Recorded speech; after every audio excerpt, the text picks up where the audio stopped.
போகும். குறுக்கு வழியில போய் தடுத்துடலாம்.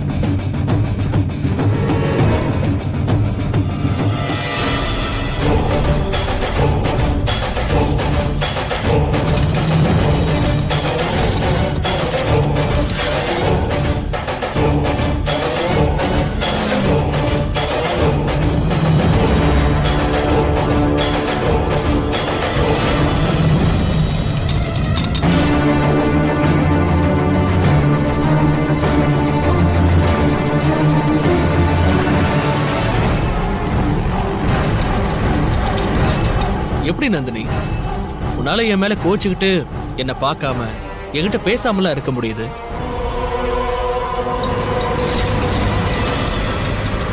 என்னால ஒரு நாள் கூட அப்படி இருக்க முடியல தெரியுமா?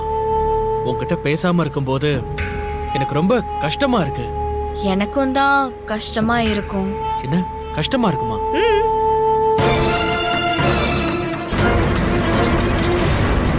அப்புறம் ஏன் கோச்சுக்கிட்டு 2 நாள் என்கிட்ட பேசாம இருந்த? உன் மேல தப்புங்கிறப்ப அத நீ உணர்ந்து என்கிட்ட சாரி கேட்கணுங்கிறதுக்காக தான் அந்த கஷ்டத்தை நான் தாங்கிக்கிட்டேன். ஆனா என்னால அப்படி தாங்கிட்டு இருக்க முடியல. இருக்க முடியலன்னா அப்புறம் ஏன் கோவப்படுற? இதுக்கு முன்னால நான் என்னைக்காவது உன் மேல கோவப்பட்டிருக்கேனா?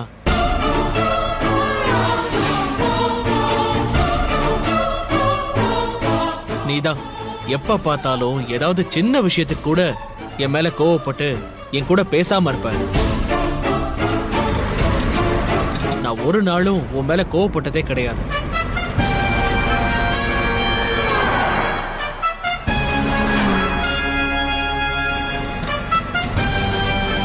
உன் மேல தப்பே இருந்தாலும் ஓகேன்னு அட்ஜஸ்ட் பண்ணிட்டு தான் போயிடுவேன்.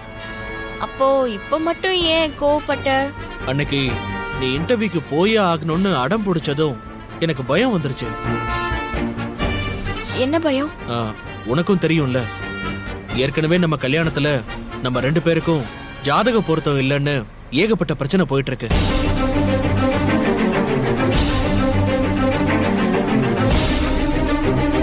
இதுல நீ வேற புரிஞ்சுக்காம பூ வைக்கிற அன்னைக்கு அந்த ஃபங்க்ஷனுக்கு வராம இன்டர்வியூக்கு போறேன்னு சொன்னீங்க. எங்க அதனால நம்ம கல்யாணத்துல இன்னொரு பிரச்சனை வந்துருமோன்னு பயந்துதான் நான் அன்னைக்கு ரொம்ப டென்ஷன் ஆயிட்டேன்.